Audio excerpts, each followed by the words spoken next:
Hi, this is Dan at Ward INFINITI, and today we're driving a 2010 INFINITI G37X. Thought I'd switch it up a little bit today. Not too often I get an opportunity to drive a 2010 INFINITI with such low miles and such great condition. This car lasted in our inventory for about 10 minutes before it was snatched up by the gentleman that took this car in, Jeff, who was gracious enough to let me go take this for a spin and give you a little bit of an overview of this wonderful car. Exterior color, graphite shadow. Interior, this is the leather graphite interior. In this era, INFINITI would never build a leatherette, so it was always a leather interior, which was awesome. And then the INFINITI leather holds up really well. As you can see in this car, it looks absolutely stunning. This is a premium model, so I'm getting things like navigation, Bose stereo.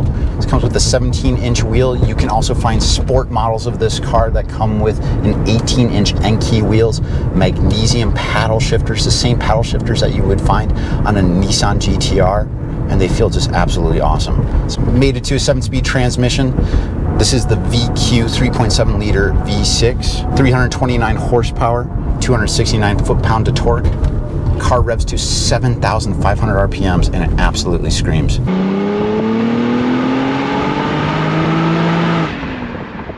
I've been reading some automotive press from 2010 on this car, and some of the criticism is like, boy, this car does get a little loud and a little buzzy. I really feel like that is not necessarily a knock against the car, but a true attribute of it. This is also in the era where I feel like INFINITI was trying to be the BMW of the Japanese brands, that they were building very quick and nimble cars that give great road feel. This car's equipped with a rack and pinion steering system, not the dynamic digital suspensions and the direct adaptive steering systems that we're seeing in the upper end Q50s, which was the replacement for the G37 in this time. This is also where I feel like INFINITI was able to really build a split personality car, just cruising down the road, doing the speed limit. You get a very quiet, smooth sounding car. Switch it over into the sport mode, car instantly downshifts. You can also then manually select what gear you want to be in the 7-speed auto. These cars are also a tremendous buy. These cars have been in production for several years. They leased pretty well from INFINITI, so there's a lot of pre-owned examples, a lot of them that had dealer services out there too. And it's not hugely unusual to find a car with this kind of mileage. Granted, a 2010 with 69,000 miles is way outside the norm of what we will typically see come into inventory, at least at a dealership. Doesn't mean that you can't go find one of these. With tools like such as Carfax, is that you have the ability to go out there and look for these cars nationwide and see which ones have had regular service with no accidents reported at Carfax, that you can get into a car that has a tremendous amount of potential through aftermarket tuning, adding things like superchargers, turbochargers. The car will take on those forced induction systems. You can find all kinds of suspension upgrades. You have companies like Littleton that still produce parts for these cars in the aftermarket world, and you can really take performance sedan like this and really turn it up and get a lot out of it. With this VQ engine, which has been in production in the Japanese domestic market since 1994 and it's still going to be used today, and it's one of the best built, prolific Japanese engines out there. Just about every year it's been in production and available in the US. It's made Ward's 10 best list for engines, and I'll leave a link in that description below.